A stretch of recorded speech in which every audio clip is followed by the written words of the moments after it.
It is 2/25/22. This is the Wrestling Inc. podcast. It's Friday night, talking about SmackDown, talking about Rampage. Issa, good to be with you. We are here tonight. We were talking about wrestling. Yeah. Big WrestleMania announcement. Good to see you again. Good to see you. We did an interview this morning for Yellow Jackets Buzz. It's going to be coming out soon. Yes.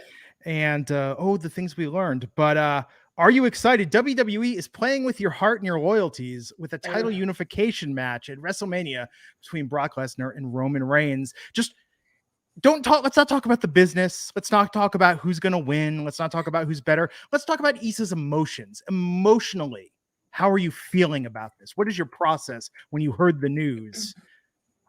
You're put in this position of having to choose. Yeah. I'm in a glass cage of emotions. You know, I felt it was a roller coaster learning the news, seeing the segment tonight, because I just want to hug them both and bake them a cake and figure it out in different ways. Could you imagine?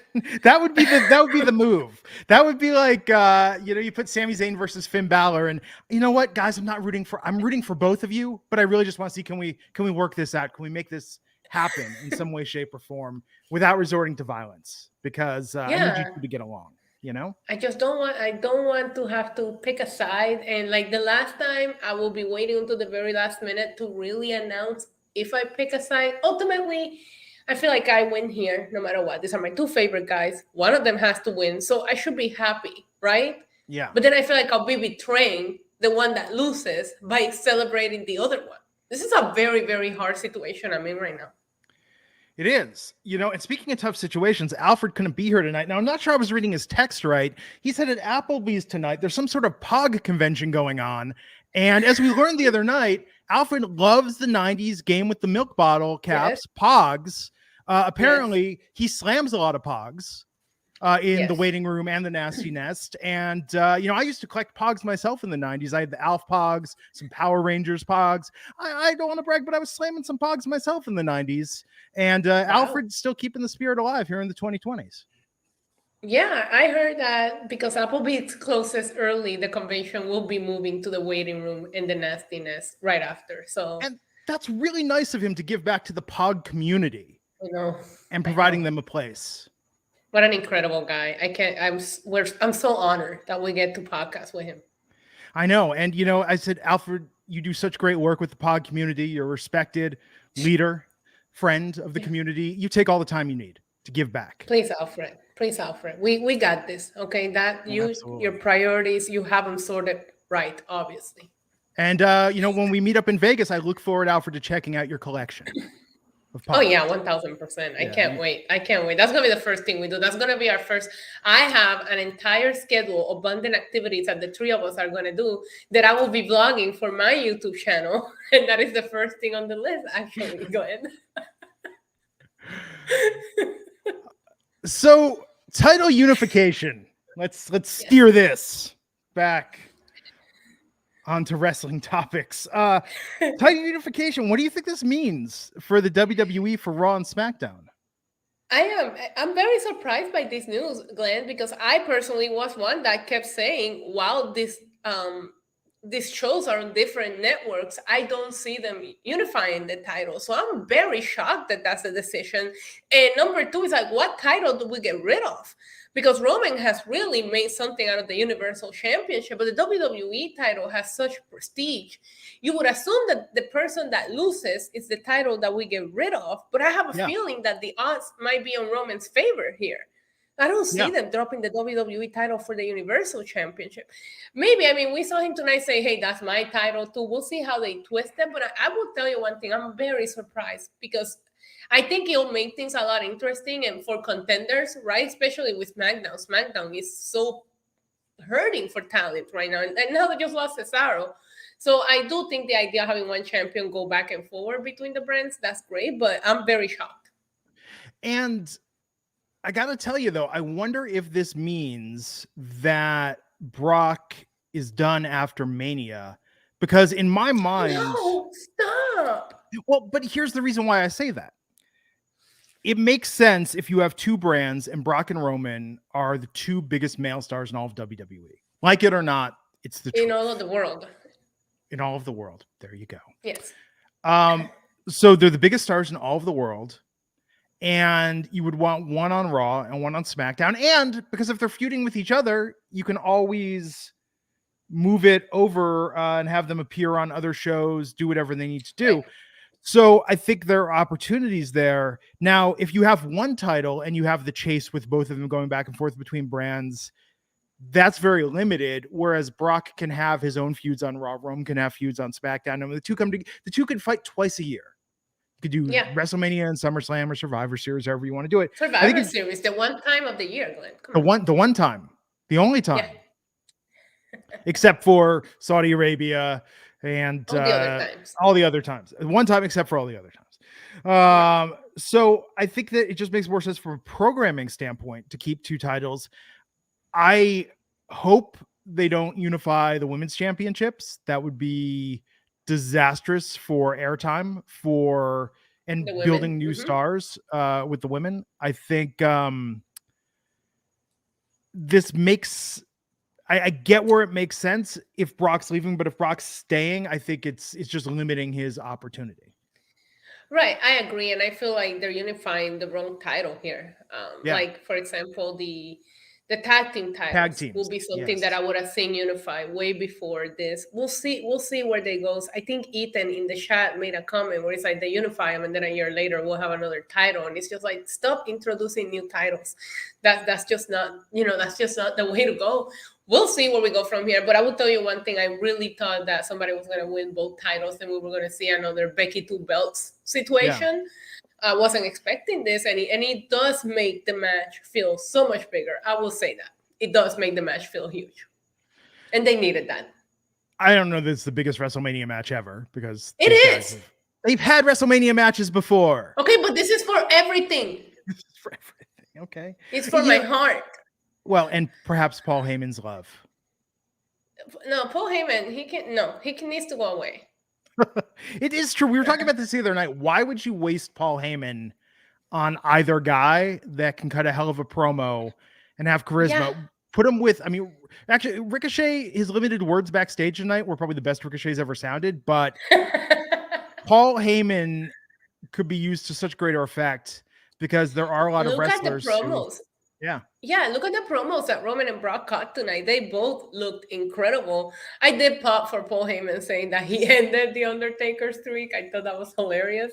But he is not needed for mic work when it comes to this version of Brock Lesnar and Roman Reigns. Yeah. CJ Hennessy 499 is saying, no doubt in my mind at Backlash, that's WrestleMania Backlash, we will have a fatal four-way for one of those belts, and Roman or Brock, and neither of them will take the pin. I don't think that, they announced it as a unification, so I don't think that's the case anymore, CJ. And if that's the case, I personally pitch like Roman or Brock winning and just relinquishing the title the same way that Keith Lee did back when he was in NXT. Remember, he became the two-time champion and he relinquished one of them. I think that I can see Roman saying, I beat him just to make a point, but I don't want this secondary title. This is the title that always matters, and relinquish it and do some kind of tournament. That's what I thought they should have done. Yeah. I concur. What else do we have in the news? Because this is just going to drive me crazy talking about this. And then we start talking about, is the brand split not long for this world? And I'll go insane if we go down this path. Well, also in the news today, Corey Graves confirmed to TMZ that he is in fact cleared to wrestle. He said that he kind of had an itch. He wanted to see what he could do. So he went to get checked out, and it turns out that he is actually clear. I know that it was reported, but now it's confirmed by him. So he had an itch and he went to get it checked out, and the doctor said he's all clear. So horrible wording. Glenn, I've been working since 8 a.m. Okay, it's 12:30 my time. Cut me a break here. I know. Sorry. This is no, that's funny. You're the bad influence on me. I think if we've learned anything, I know. No, I think so. Do you want to see Corey wrestle again? I'm not very familiar with Corey's wrestling career. So would I be curious to see what he can do? Yes, I haven't really researched his Ring of Honor stuff. And when he was in NXT, it was so early on. I wasn't really following NXT at that time. So I'm not sure of what he can do, you know? So I just want it to be a good feud, and I don't want it to just become another guy on the roster, because I do think he's talented on the mic. But you know, there was also rumors, I think it's also in the news tonight, that they might have a feud for Pat McAfee at WrestleMania. Let's get the commentators against each other. I don't know. I mean, Corey, his promos would be next level. I saw him on early NXT. He could definitely wrestle. His character didn't resonate with me back then when he was wearing like the jean jacket vest and looking very like social distortion, SoCal skate punk. Like that wasn't, and I know that background well, but that just as a character didn't work for me. But I'm very excited to see who Corey Graves as a wrestler would be now. Right, exactly. And that's another thing. Even people that might be familiar with his work, he hasn't wrestled in so long that we might see a complete different character and version of him. So am I curious? Yeah, but I want them to make it count, to make it matter, to treat it like a big return, the same way they treated everybody that was career had ended and now he's able to come back. Yeah. What else we got? What else is going on? I think actually, the last one that I had on the news for today was what I just mentioned. Pat McAfee could possibly have a feud going into WrestleMania. Vince McMahon is going to be on his show this week. So do you think we're going to get Pat McAfee against Vince McMahon? I mean, that sounds so ridiculous that I kind of want to see it. I didn't think you were going there. That's hilarious. Like Pat versus Adam Cole, like that whole thing. Pat was fine. I mean, look, Pat's very gifted on the mic. I find Pat very entertaining for a non-wrestler. He did well by non-wrestlers. He was no Bad Bunny, but he did well in his match. But Pat versus Vince McMahon is not Cesaro. Vince McMahon is not, a technical when's the last time Vince even wrestled? It's been okay. What if it's not Vince and Vince sends out the best in the world, Shane McMahon? Wow. I don't know. There you go. No, that's all I have for the news. I think it will be interesting to see what they give him at WrestleMania, if this is even going to happen. This WrestleMania feels very celebrity loaded, and I still see Pat as a celebrity when it comes to him wrestling. I did like him against Adam Cole. I was pleasantly surprised with his performance. That's what she said. This is going to be one for the books tonight, folks. I'm disabling comments on this video just because don't need to subject myself to that. No, I think so does Tony Khan really have another announcement? Because that's becoming I forgot to add that to the news, but just so you know, this Wednesday on Rampage, last time it was a huge announcement. This time it's a massive announcement. Glenn, are you excited? At what point? This is like the Michael Scott episode of The Office. Where he's like, hey, everyone, I've got a surprise. And then he says, well, before I tell you what the surprise is, why don't you all tell me what you think the surprise is, and I'll tell you if you're right or not. Oh, no. As a matter of fact, this last Wednesday before Dynamite went on the air, there was a Twitter video in which he was backstage with Tony Schiavone talking about the announcement that he is not able to announce yet. I mean, I think he's trolling us at this point, but he is paying these things off. Like he's Tony, the good time guy. He's just giving out surprises and Forbidden Door passes and just putting smiles on people's faces. So I like that. Could you imagine if Vince McMahon every week was like, hey, I got a big surprise for you, and knowing Vince, it would be like, tonight at the merchandise stand, 5% off all WWE merchandise. What do you think is going to happen when he runs out of words? Because I feel like he first said, like the first announcement ever, he said some big announcement and then he just searched similar words. I feel like he's running out, right? Because he's used big, massive, huge, outstanding. Like I think he's used every term for his announcements. This one is supposed to be massive, Glenn. Well, somebody get Tony a thesaurus. He said it feels as big as the first dance, which is when CM Punk showed up. Yes. We're not messing around, Glenn. We're not messing around with these announcements. I mean, probably Jeff Hardy. But Jeff Hardy announced it. Jeff Hardy told somebody the other day in an interview, like, dude, Jeff, I'm going to surprise, buddy. I don't think that person was supposed to leak this information. I think that was supposed to be a conversation. Brian Barry, Buck99. Brian Barry, are you laying in bed taking that photo? Like, Brian, I know what that's. I know that selfie pose, buddy. You get it, Brian. Brian, go down to Applebee's. Be Alfred's wingman. Make it happen.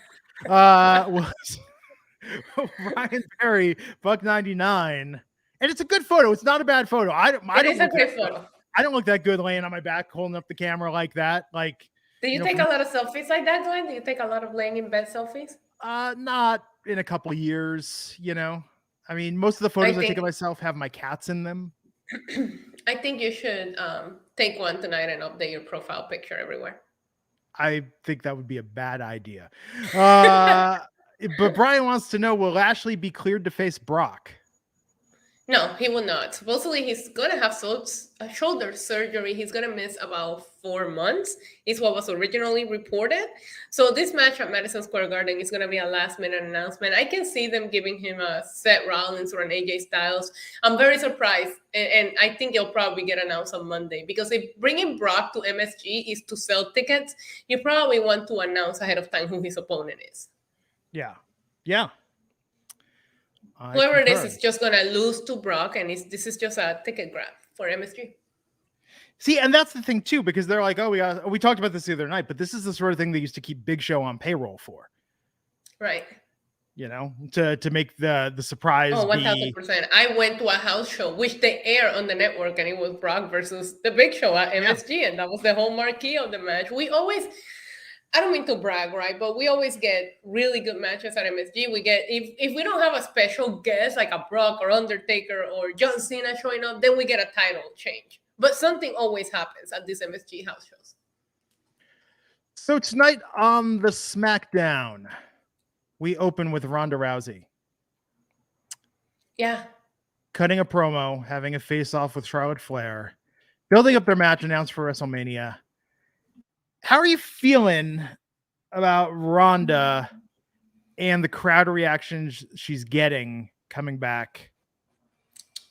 Listen, unless these camera guys did a better job tonight, I did think she was getting a better reaction. I did see a lot of signs for her in Hershey, Pennsylvania tonight. I am a big Ronda Rousey fan, so I want the fans to accept her. I think sometimes her own comments or things that get reported about her kind of get her. But I do think this whole Naomi project really is working. I'm starting to buy her as a babyface, but she's going against Charlotte Flair. I think anybody you put against Charlotte Flair is going to come off as the babyface. What is a babyface? Said Eddie Kingston on Dynamite. Well, it's interesting too, because I mean, to give the bookend, actually an interesting tonight when we saw the Britt Baker promo, like I was like, Britt was coming across as a babyface to me tonight. She did not seem like a heel out there. I mean, yes, she was speaking some harsh truths, but like I want Britt Baker to be my life coach. Like that was good. She was motivating Thunder Rosa. But no, I think that Charlotte. It's been a long time since the audience was on Charlotte's side, by design. Oh yeah. You know, and Charlotte is very good at getting heat.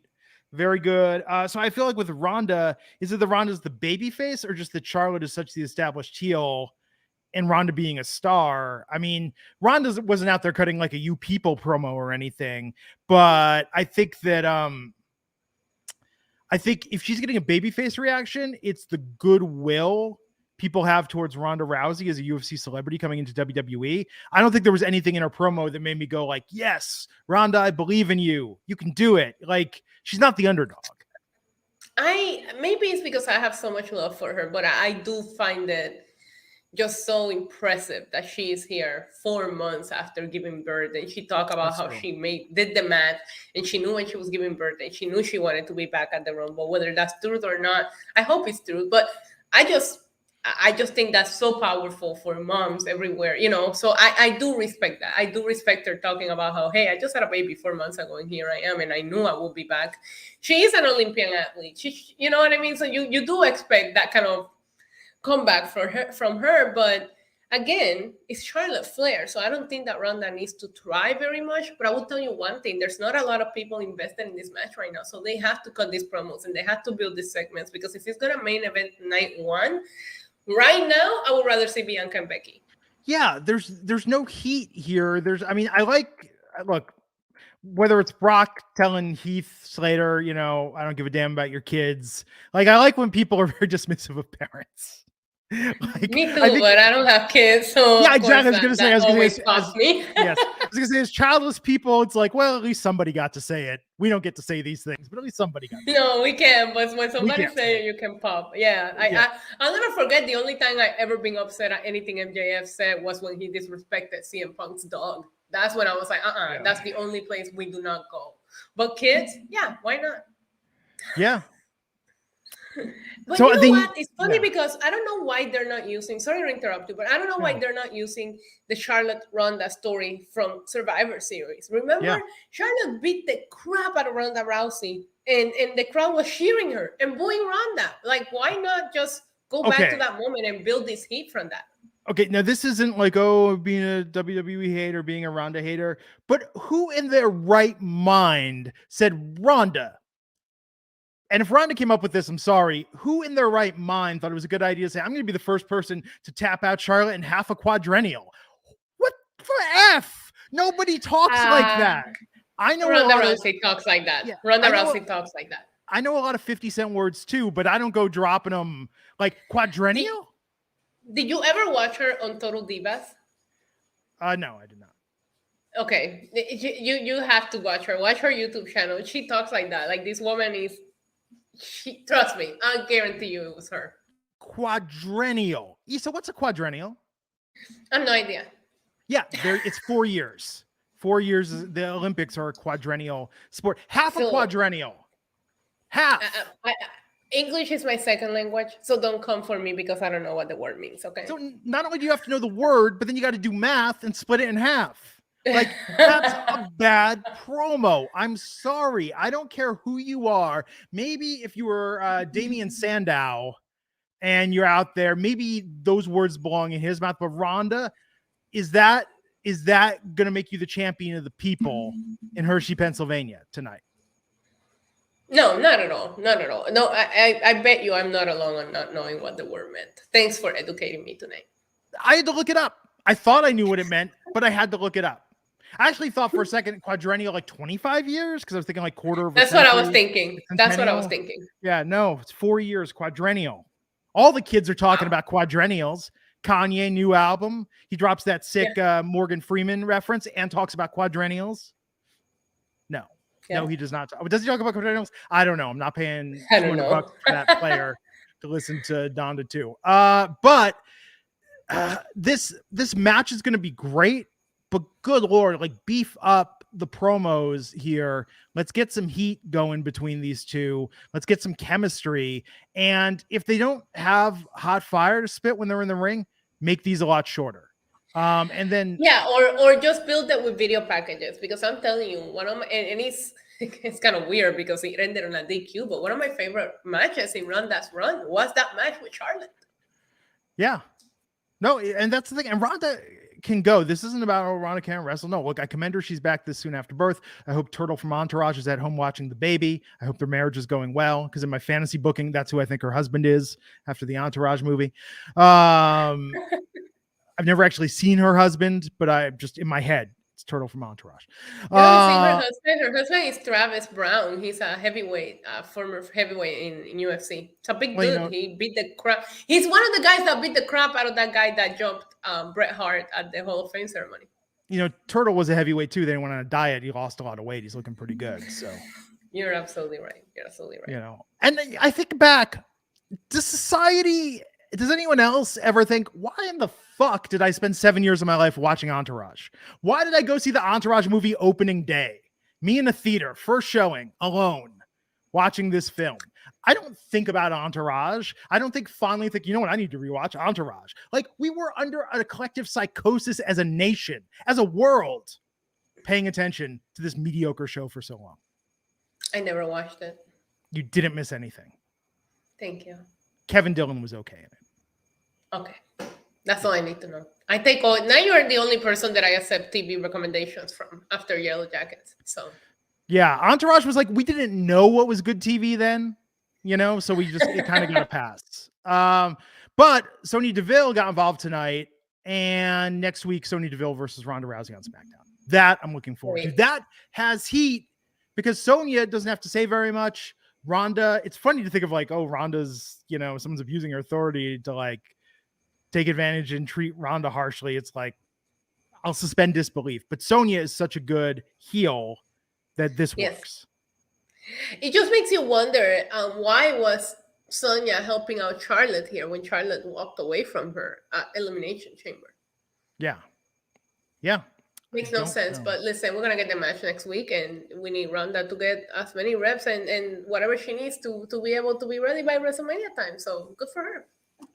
Joseph Boza in the chat is saying, if you think this is bad, in 2 weeks, Heath Slater, of all people, is going for the TNA World Heavyweight Championship. I like Heath Slater. That sounds great to me. I want Heath versus Brock. Pay it off finally. Heath versus Brock. That's the story still. We never got a payoff on that. It's not gonna listen. Brock Lesnar said he will continue to wrestle as long as them dollar bills come in. So I think one of Heath Slater's kids is gonna be how the story ends. There you go. Yes. I hate when I just get bummed when I look at the match, like Los Lotharios. Oh no. Versus the New Day. Yeah, Kofi and Big E got the win. Big E had that he tried to run him over. Yeah, that was good. I sent out a tweet about why the faces in SmackDown are trying to run people over or stab people with swords, and these are supposed to be the good guys. I'm a little confused. Sword thing was a little weird. Her name's Angela. Yes. Look, I like the New Day. I think Los Lotharios can wrestle. Right. How many times have we seen variations? So we got one-on-ones before. So that was the first tag, or do we get tags then one? Like I can't even remember. It feels like we've been seeing this for 4 weeks now. Yes. And why don't they have Big E kissing women in the audience as well? Yeah, if I'm going to see a kiss cam, I would rather see Big E kissing people than these Menudo rejects. This is why you need to start. While you're in Puerto Rico, you need to go and find a local federation and be like, guys, I got the gimmick for you. And it's going to go over huge in Puerto Rico. Listen, I've been covering some wrestling here locally with Lucha Libre Online. You might be onto something. I'm going to, as soon as I get done talking to someone, I'm going to be like, listen, I got an idea for you. Yeah, and they should come out to Fuego, you know, like no, there's so much. I wanted to come out to Súbete a mi moto, and they come out in motorcycles. It should be like mopeds, because that'd be even funnier. And then when they're losing, you know, when they're getting their butts kicked, they todo va bien plays. There you go. Yes. Solid. This is what we're talking about now. More interesting than this match. Well, more interesting. Yeah, I just like it bothers me how Big E just quietly went back to SmackDown. He's tagging with Kofi, and we're just not gonna mention that he was a champion recently. Yeah, that's weird too. I mean, it was strange tonight that they touted for Black History Month. They have the feature talking to 3 recent Black WWE champs, all of which were defeated by Brock Lesnar. That's like, it's great that they're doing that and showcasing that, but all defeated by Brock Lesnar. Yeah. So what was next on the cartoon?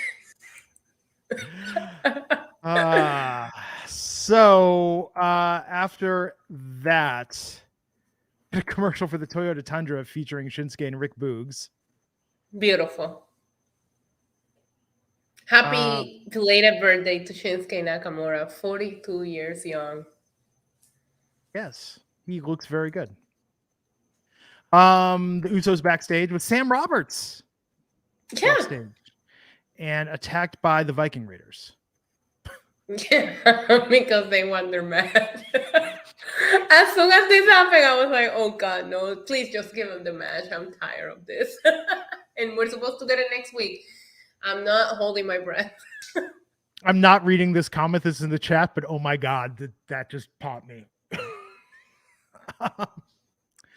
Wait, Just what? look at the chat comment. I see it. I see it. That's good. I'm not repeating that, but that's holy shit. That's wow. Oh my God. Zealy versus Natalia. Yeah, why? Oh yeah, I guess they've been feuding, right? I mean, this was Zealy's first match.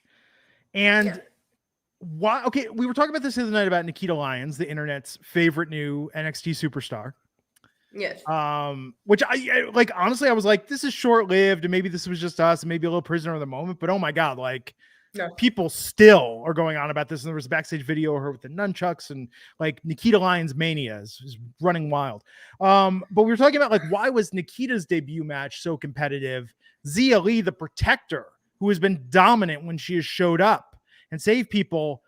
Why did she have a competitive match tonight when Aaliyah, who was never billed as a dominant force, pinned Natalia in like 3 seconds? Why did Zia? Did you know that on main event or one of the dark tapings, Aaliyah beat Shayna Baszler? I mean, what? It doesn't make sense, but no, it doesn't. But look, if this was 2 years ago, I would be like, oh my God, I can't believe, like, that would be the huge upset. But they haven't. Shayna's not been booked consistently as an unstoppable opponent. Yeah, I know. It's not like she came in and killed everybody at the chamber and then she went all vampire on Becky Lynch. I don't know. All the momentum was lost when she lost that match to Becky Lynch at WrestleMania with nobody watching at the Performance Center. I'm sorry, I went off topic here, but yeah, I agree with you. Zia Lee should have been a little more, I guess, powerful, but it just seemed like a regular match. Why do I get tripped up on Zia and Zaya? Why do I do this all the time? And I apologize. It's Zia, right? Zia? I swear I've heard it both ways. Zaya? I can't pronounce 75% of the words, so I apologize if I'm saying it wrong. And now I'm up in my head about it because I thought with confidence where I was like, this is how you say it. And now I'm like, I don't know. I don't know. I'm going to take a screenshot of you making that face and use it.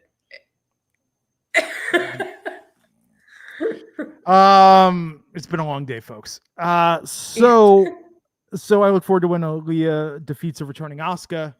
Aaliyah is the new dominant superpower. You think that's where they're going? Oh, I don't think that's where they're going. Oh. But the fact she defeated fact that she defeated Shannon. By the way, I like how in the chat, when everyone's trying to say how it's pronounced, they're still spelling it in a way that doesn't tell you anything about how it's pronounced. That's not helpful. Like phonetically. Don't use the weird phonetic symbols. Sia. Sia? I don't know. Yeah, and now when you think about it, then you're like, then I really don't know. I know I've said it both ways on this, but no, her entrance, yes, to Mateo, her entrance is fire, still looks great. But do you think that what we're seeing from her matches the video, the comic book stuff that we saw from her, from the video packages? Okay, Zaya. So Michael's saying Zaya. See, there we go. That was Zaya, helpful. not Sia. Okay, Zaya. All right, thank you so much. I swear I hear it when they say it on commentary. But again, long night, long wrestling, and I'm sure I get this wrong. You know what? I'm just going to alternate between saying it each way, and that way I'm right 50% of the time, and I'm wrong 50% of the time. Same. And there, you know what? I'm going to do it with everyone too. Isa. When you say Sia, I'll say Saya. And when I say Saya, you say Sia. Yes, and I'll just call you Isa half the time. And it'll be fine. Yes, look, and here's the thing I want to point out about this, because we talked about this before with me and the Neidhart thing. My last name is Rubenstein, and my entire life I have never had a preference. People would say Rubenstein, And they'll be like, what do you prefer? I don't care. I honestly don't care. I'm fine with either. The traditional is probably Rubenstein. We moved to the Midwest. Maybe not the most welcoming place to Jews. Maybe we went by Rubenstein to kind of blend in a little bit for a while in the Midwest.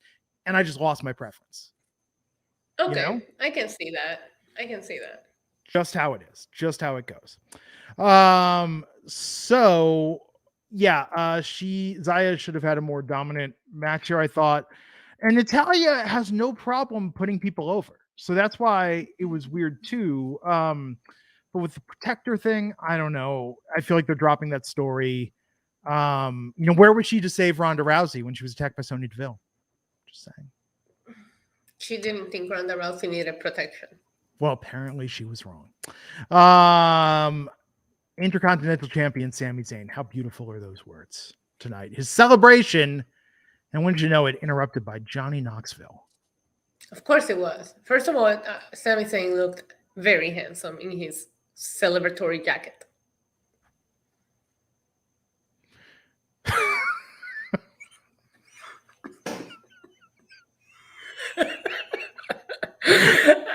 What's wrong with us tonight? What's wrong with us? Listen. Wait, now people are just messing with me in the chat. Now people are just messing with me on this. Yes. No, I love seeing Sami as Intercontinental champion. I feel like the Intercontinental championship hasn't really mattered in so long, and I was hoping that Sami was going to change that trend. Johnny Knoxville wasn't quite the feud that I would want for the IC title to feel relevant again, Yeah. That being said, I still pop every time he comes out, but that's probably because I just love Jackass so much. Yeah. Well, I'll tell you, I think he's gonna win at Mania, or if he loses at Mania, it's gonna be because there's gonna be some surprise return or call up, like there's gonna be some sort of interference. But I think, the movie's out. I don't know what else Knoxville is going on now. I could see him having a 2 or 3 month run with the Intercontinental Championship. Well, I think what happens is I think he shows up on TV. He doesn't wrestle again until Backlash. Maybe he ekes out a win there, but they could keep it going to SummerSlam. Okay, Glenn. Why else would you do this? Why would you build this long-term feud with someone who shows up? He's gonna fight Ricochet next week. Maybe Johnny Knoxville is just a pest. It'd be nice if Johnny Knoxville was Ricochet's mouthpiece. Yes, 1000% agreed. Also, minor thing. Why did nobody point out, hey, Johnny, your outfit looks really good, but the color of your red jacket's the exact same color as the red carpet? And when you and Sami get into it and you get thrown on the floor, like, this is going to look like a mess. Yeah. But he took 2 haluva kicks. That second one, look, the first one, let's suspend disbelief. But that second one connected. Yes, and then when they showed the replay, I was like, holy crap. Yes, the first one was not good. Yeah.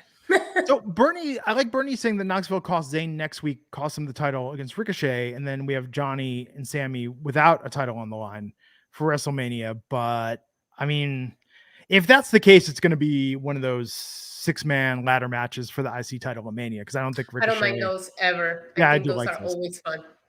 I actually miss WrestleMania because they make them 2 nights, so we get so many one-on-one matches. I remember WrestleMania 31, 32, there was a couple of Manias where we had a really good ladder matches to open up the show.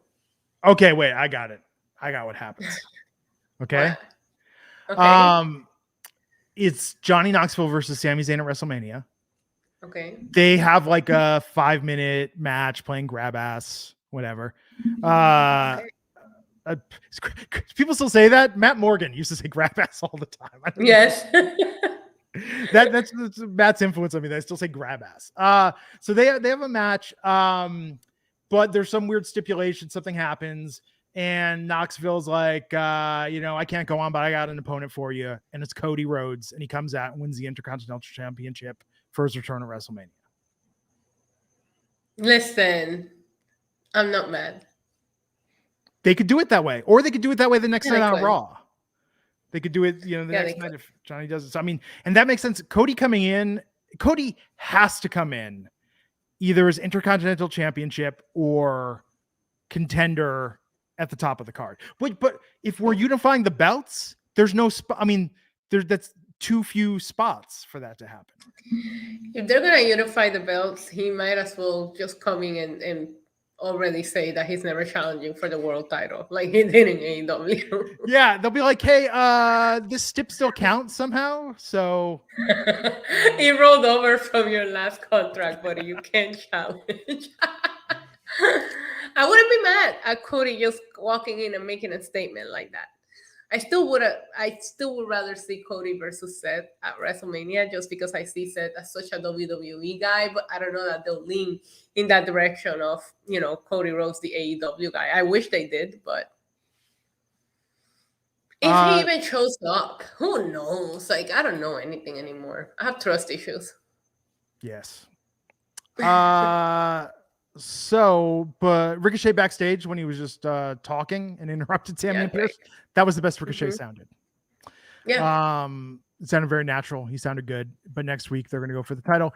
Sasha Banks versus Shotzi tonight. Haven't seen either of them wrestle in a minute. They didn't even advertise Sasha. I did a preview of SmackDown on my YouTube channel now, and I went over the matches that they advertised. She's always a nice surprise. I don't know why they didn't. Oh yeah, she's a draw. It. But the match went on for 3 whole minutes. Yeah, well, and Naomi was on commentary, and you might go, why? Love Pat dancing to her entrance song because I always dance every time she comes out. Yeah, it was great. Crowd into her. But the headline after, if you wonder why she was there, is that she went to congratulate Sasha and say that they are going to go for the women's tag team championships. Naomi and Sasha injected into my veins. I was not mad at this. I was not mad at this at all. Team Bad reunited. Yes, Team Bad. So to me, do you feel like Tamina? Oh, that's gonna be. There's got to be at least a backstage promo where like Tamina's like, "What the hell?" Like, like guys, you couldn't call me. Is Tamina on SmackDown still? I don't know. It's unfortunate. That's how little they use Tamina, is that she could be on SmackDown. No, she was on. She's on Raw. She's been feuding for the 24/7 title. Oh, there you go. Yeah. I like Tamina a lot. I like when she got that shot against Bayley. I like those promos she was doing. But yeah, Team Bad. Oh yeah. Team Bad be the same. Will they bring back the Unity theme? That's the question. Unity. Yes, they have to. They have to. But can we talk about what happened right after? Because they went to the backstage interviewer and she said, "Wow, Naomi said next tag team champions." I'm not sure what she means by that. And I'm like, bro. I forgot. It couldn't be any more obvious. Like, why did she say that? Why? I'm not sure what she meant by that. And I'm like, really? Because, okay. She really said that, Glenn. I forgot. Sometimes I feel like some things I just tune out, but no, I recall that. Yes. Yeah. So moving on to the next segment, whatever that means. I'm not sure what you mean by that, Glenn. But for them though, like Naomi deserves as much spotlight as they want to give her. I like that she's not going to be like Ronda's sidekick. Yeah. This is good. And I love Team Bad. I love the thought of the two of them. And yeah, I'm here for this. If you don't have anything else for them, why not? As long as they're part of WrestleMania and you're still winning a title at WrestleMania, yes, why not? I had a thought. Oh, I give Madcap Mouse a really hard time because his jokes are terrible and his character does nothing for me. But that bump at Elimination Chamber is one of the scariest looking things that I've seen in quite some time. And I'm glad. I can't believe he stopped walking and freaking wrestling. Legend. So glad he's okay. Me too. I hated the replay. I seen the gif of it too many times. I don't need to see it anymore. I'm just glad he's okay. Michael, I'm just tired 3 hours of wrestling is a lot to watch sometimes, and I think I will say tonight's episodes were not must-watch television. There was a couple of high points, but it was every once in a while. This is a lot of fun, and every once in a while, what we do does feel like work. And tonight is one of those nights that it felt like work. it does, and this isn't, again, like, people can take the night off. I've missed shows, Issa's missed shows, like Alfred missing a show was fine, but I will say the beauty of when it's the three of us together, and part of the reason why I think we work so well together, is there's always someone with some energy. And even if two of us are feeling a little logy, like one can kick the energy up a little bit.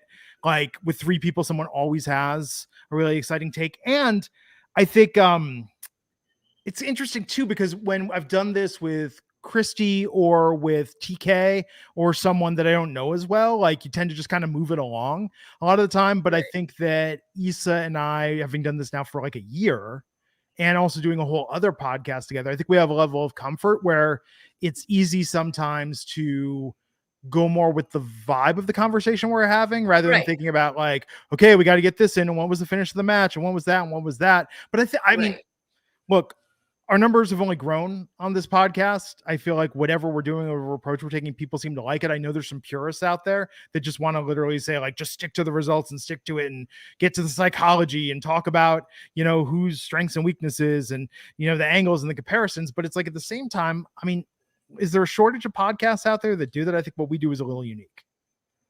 Yeah, I agree. But yes, as Anthony Wise said, I thought I was getting away from 3 hours of wrestling by leaving Monday to do Friday, but aha, joke's on me. Because you're getting two different shows, I do think it flows differently than Raw. Yeah, and also there was some good stuff tonight, but you have to admit it's silly when they were like 5 weeks from Sunday, WrestleMania, and it's just kind of like, okay, wake me up when we're like 2 weeks from Sunday. And right, what's happening. It's really funny because I was very excited to not have a pay-per-view in between the Chamber and WrestleMania because we get a proper build, but then I was like, oh, we don't get a pay-per-view in between. They never go this long without a pay-per-view. Let's see how they manage to keep it interesting and keep building up, Yeah, and I think with this, they've got a long build. We have a long time to go on this, and they tease some good stuff tonight. I mean, look, so as I was saying, I mean, I'm glad Madcap Moss as well, landing on his head and his neck. That was very scary.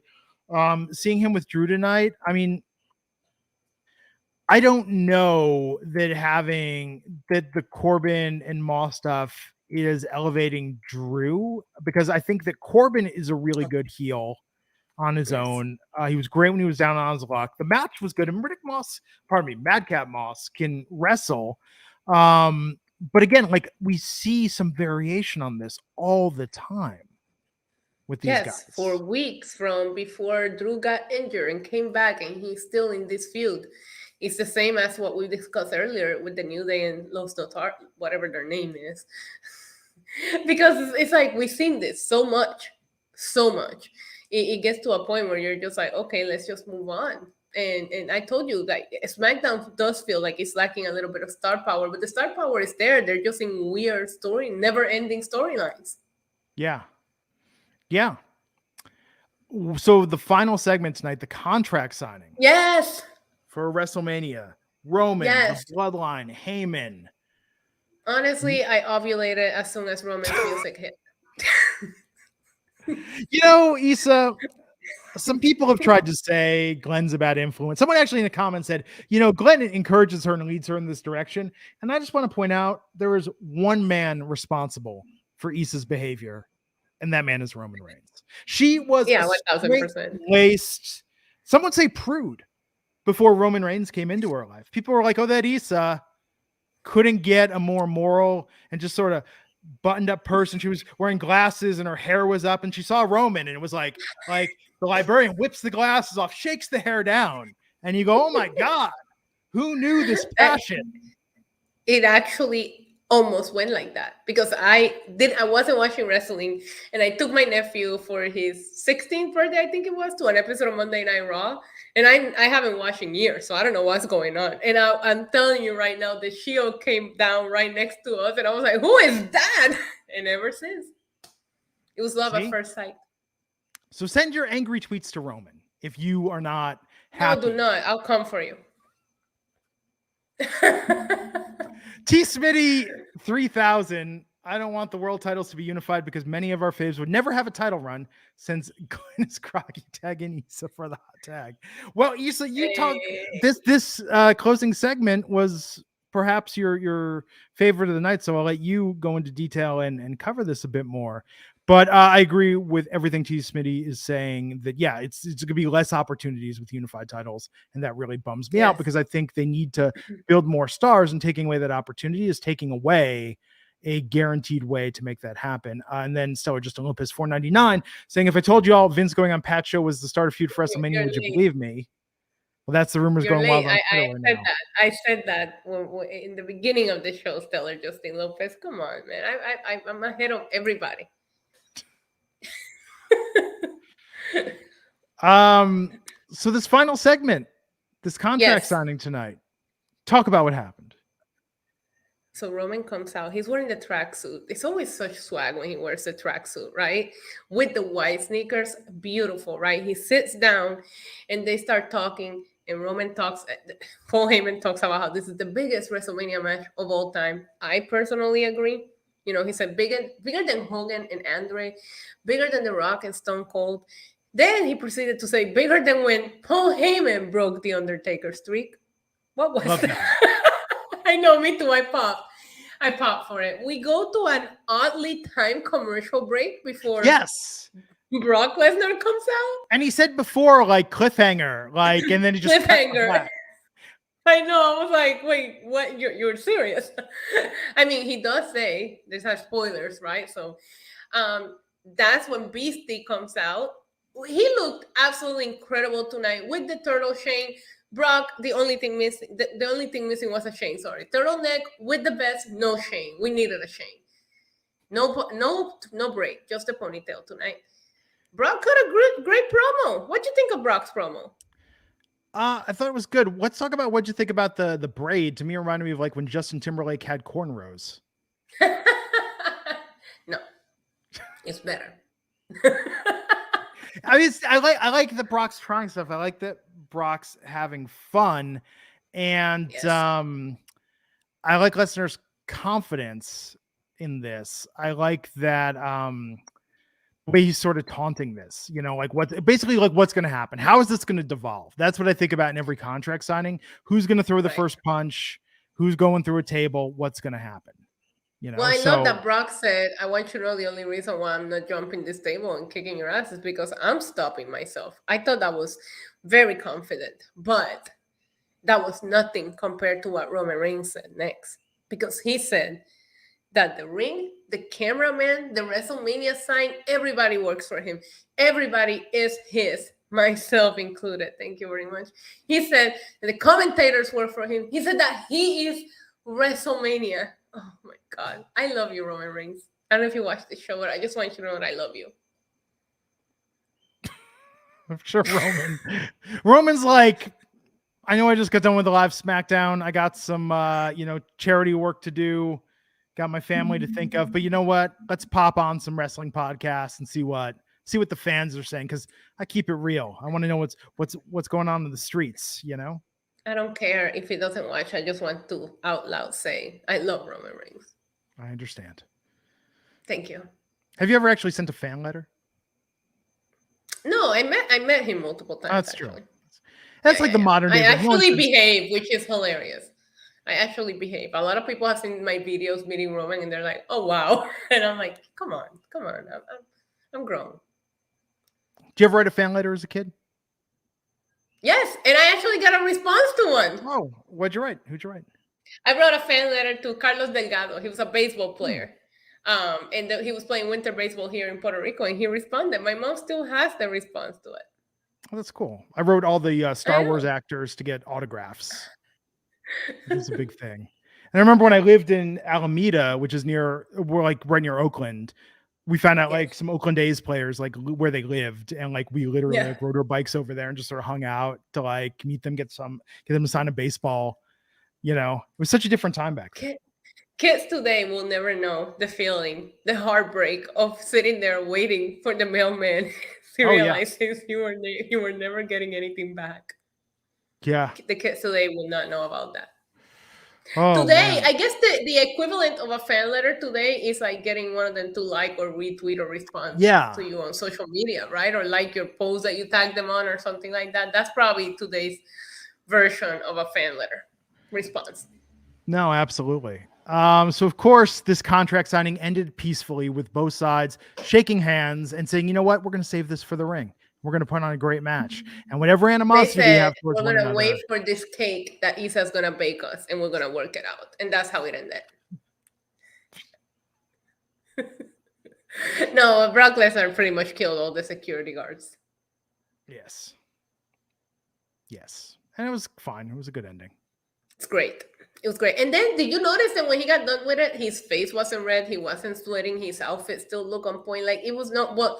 Then again, the security guards were like 90 pounds and like 5 feet tall. But he put no effort. Like, it felt like he did no work, even though he threw like 10 guys around. Yeah.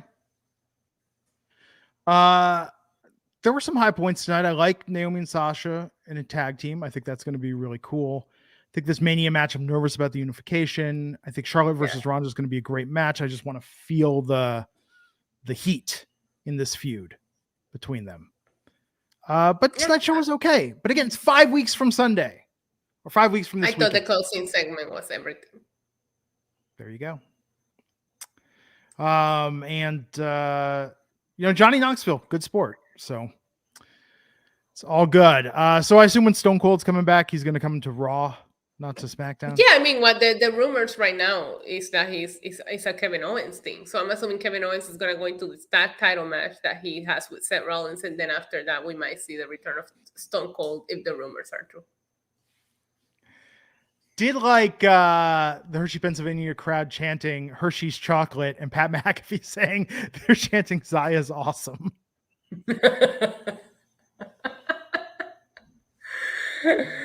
We don't deserve Pat on commentary. He's so good.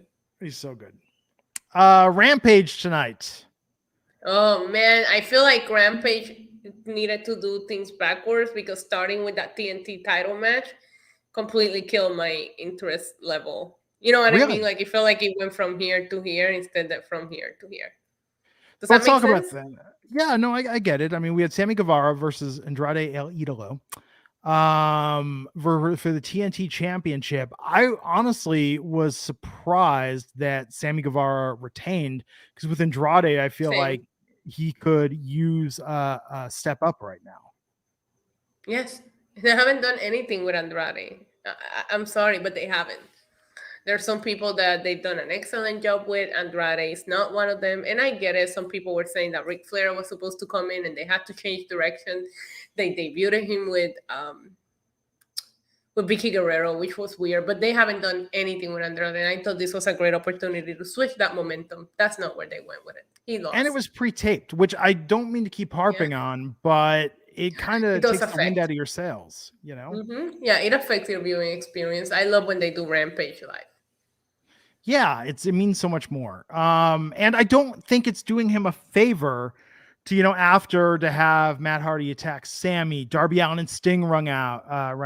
I don't know. I think they're doing too much crossover between characters in AEW.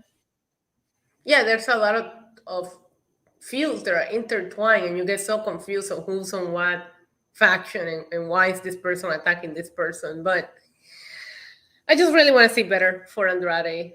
But they're really into Sammy. I mean, you have to give them props for the booking of Sammy Guevara. They really put the machine behind him. After he beat Miro, he beat Cody, now he beat Andrade. He's ranking himself a good list of people that he have beaten. It's just got to be unfortunate, though, because you look at like what they've done with Adam Cole. You look at, I think, the trajectory that Keith Lee is already on. If you're, or what they did with Miro, like, I don't know how Andrade doesn't take it a little personal, that he's not And they keep getting. debuting, and they keep debuting. That's the thing, though. Like all these debuts. I listen, and Tony Khan can sign all the people that he wants, but there has to be some kind of creative direction. You don't need to have a title for storylines to be interesting. So let's just put them in good feuds. Yeah. Now, Anthony Y has been asking, and I think I gave an answer to this before, but Anthony's meeting Sting on Sunday in Wichita, Kansas, and wants to know what hard-hitting question should he ask Sting? I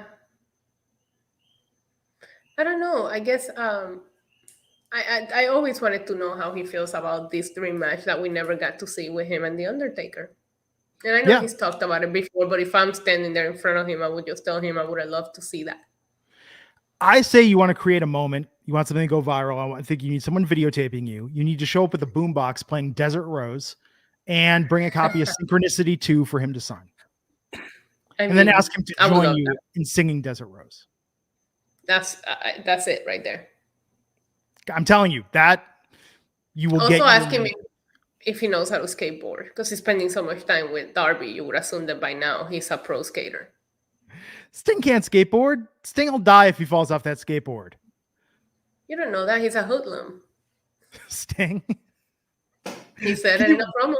Can you be a hoodlum at the age of 60 or over? I mean, how old is Sting now? He's pretty old. Right? Age is nothing but a number, Glenn. Let's see. How old is Sting? Nope. That's a Sting 70 years? No, not that old. Sting 62 years, almost 70. That's impressive, though. It is impressive. But you're not a hoodlum at 62. He said it. Yeah, I know, but come on. What hoodluming? Like, you know, what's he doing? Loitering? Like, what crime are you committing? After he said that, he broke a window with a baseball bat, Glenn. Was it like the Alfonso Rivera, like Church of Latter-day Saints commercial? Like, about like, who broke my window? Yes. Oh I need to watch that commercial again. Man, I love that commercial. That gets stuck in my head all the time. I'm just going, Mr. Robinson, what a horrible mess. Church of Latter-day Saints. They knew how to make a TV commercial. Hell yeah. Anyhow, this was a good match with Sammy and Andrade. It's just, it's tough too when they open. That I feel like a lot of times they're stacking this like they're doing the main event first because they know they're getting the lead in and there's going to be some fade over the maybe. But I thought the title match should have been on the main event. But I get it. I just thought it was weird because that was the match that I was looking forward to the most tonight. So you give it to me up front, it's very easy to lose my interest for the rest of the show. Okay, what about Hook? He loves chips. Did you know that? It's true. So Hook came out, QT Marshall, which I remembered how to pronounce that. Anyhow, Hook came out and took out his extras. Yes, he did. Don't mess with Hook. Hook in a hoodie. You don't want that smoke. You don't want the smoke. Scorpio Sky backstage with Ethan Page and Dan Lambert cutting a promo. I'm so sick and tired of him. Scorpio Sky? No, Dan Lambert. And I'm very, very upset that we're never going to get the payoff between him and Brandy Rhodes. Well, okay, so I'm right on this, right? That the best thing that could happen for Scorpio Sky's career is if Scorpio Sky kicks the shit out of Dan Lambert. Oh my God, I would love it so much. Yes. Like, and I think, I mean, maybe they're leading that way because he feels like Lambert's not going to deliver. Right. I mean, they talk about all these matches, you know, that he's won, but he hasn't gotten any opportunity. So why are you still with this guy? Go get the opportunities yourself, bro. Wardlow took on Nick Komoroto. Yes. Tonight. Wardlow won. Love Wardlow. His eventual split from MJF is going to be such a huge moment if they do it right. You only get one opportunity to do it, so do it right, but it's going to feel huge. And Aaron Solo tried to jump Wardlow after, but was caught. That's a stupid decision. Decision. Why were you? Why? And Sean Spears came out and hit him with the chair. Sean's still going with the chairman thing, huh? Oh, yeah, he's the chairman. Yes. He's also Wardlow's hype man. Fine. I got the big double announcement, double or nothing announcement reiterated. Man, Dynamite, Rampage, double or nothing. Where is it going to be at, Glenn? Reno? No, Las Vegas, Nevada. I cannot wait for us to do all of our bonding experiences that I'm planning for us. You guys are going to love it. Well, let's fingers crossed. We're going crossed. to jump off the stratosphere. We're going to jump off the stratosphere. We're going to go on the New York roller coaster drunk. I mean, it's going to be a blast. You just wait and see. The hangover is going to have nothing on us after you guys get done with my plans. Well, look forward. You know, if the COVID doesn't take me out, it will be yes, the adventures Issa has planned. Yes, it's gonna be great. Okay, Serena Deeb defeated Kayla Sparks via submission. Of course she did. Of course she did. Good though. I love what they're doing with Serena Deeb right now. I wish they were booking Jade a little bit more like Serena. Yeah, I like Serena a lot. And this contract signing, so Thunder Rosa, who's been in the chat room many times, who we like, who we are rooting for, who I think could be the woman to dethrone Britt Baker. I have to say, Thunder seemed very contained tonight. Yes. Except for when she jumped over the table. Maybe that was part of it. Is that, so I'm trying to think about this because Britt didn't come across like a bad guy to me. She was telling hard truths.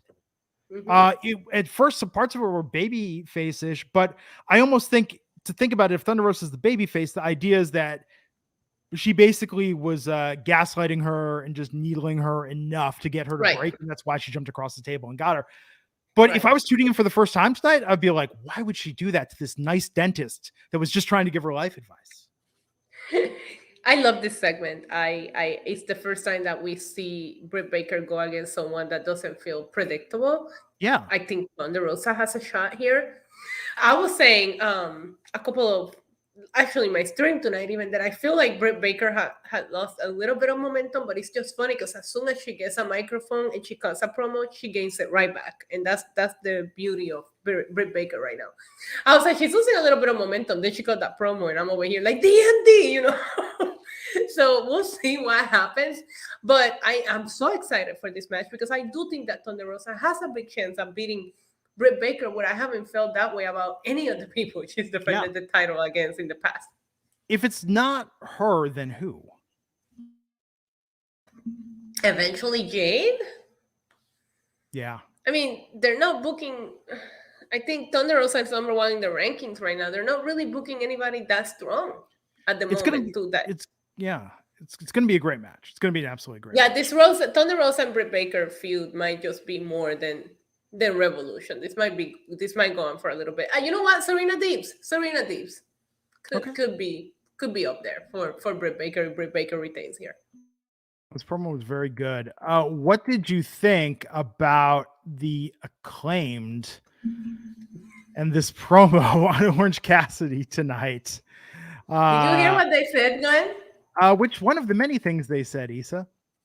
I mean, they said a lot of things. I wish Alfred was here tonight. Yes. I like the Acclaim. I do. I thought this was very good. I thought the freestyle was good.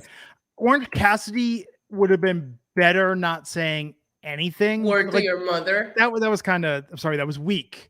Word to your mother jokes were played out by the time In Living Color did them 32 years ago. When he said that, it felt like everything the Acclaim said about him is true. I know, right? It was just kind of like, that was a very Michael Scott moment of Orange Cassidy trying to seem down. Yes. Actually, what was funny? So before this tonight, I was watching Different Strokes, because this is what I do with my afternoons on a Friday.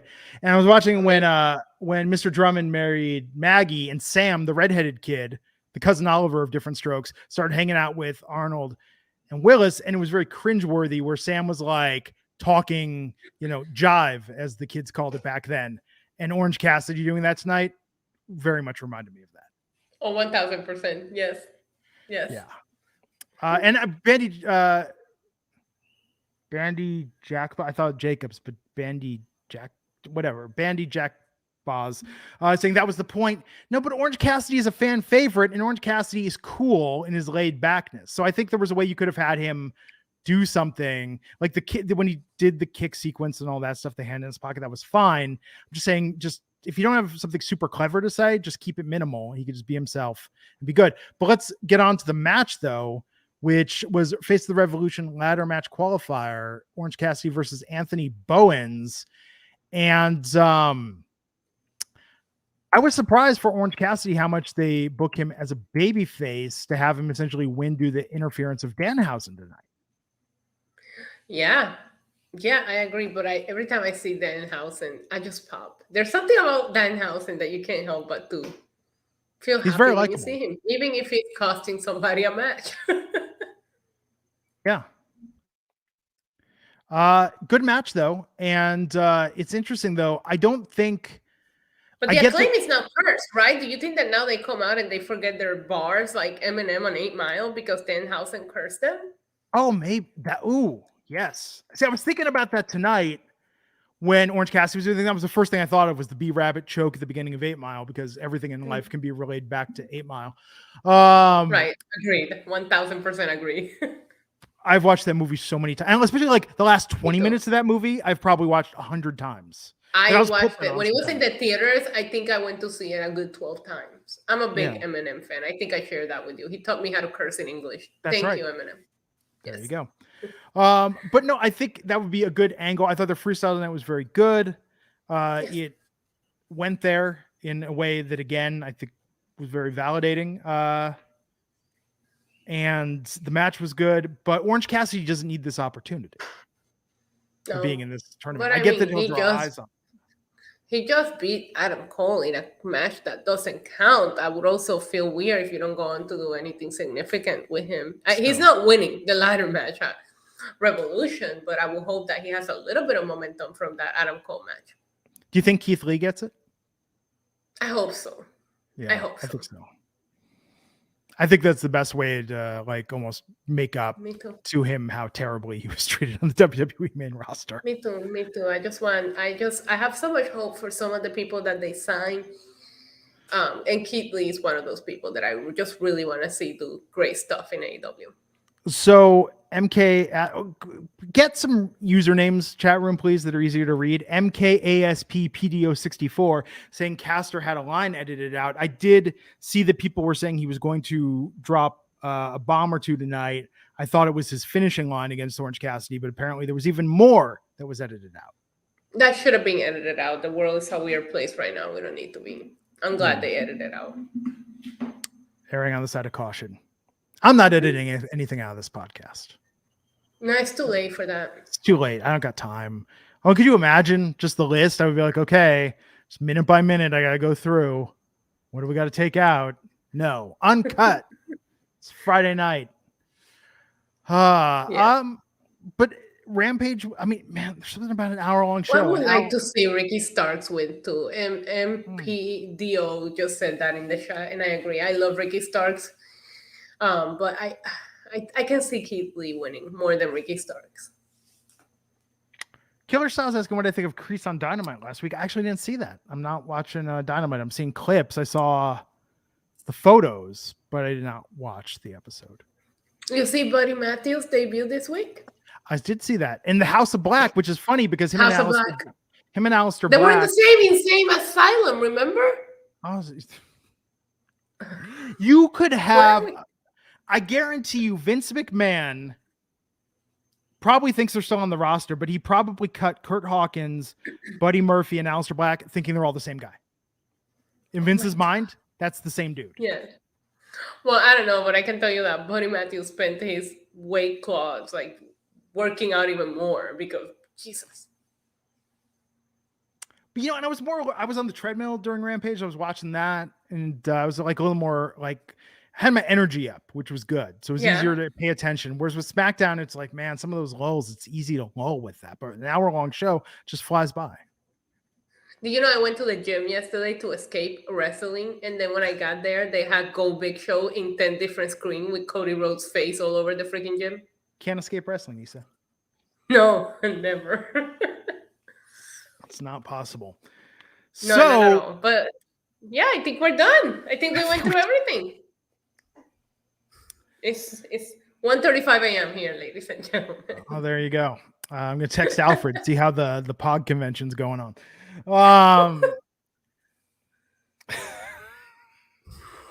He's gonna kill us. Okay, everybody, you know what? Don't tweet at us. Just admire us from afar tonight. And if you don't have anything nice to say, just don't say it at all. We'll be back Tuesday, where hopefully we see Tony D'Angelo. Hopefully see what they do with Nikita Lyons next. Yes, it's gonna be exciting. And it's have a gonna good be a weekend. great time. Catch you back here next time on the Wrestling Inc. podcast. Take care.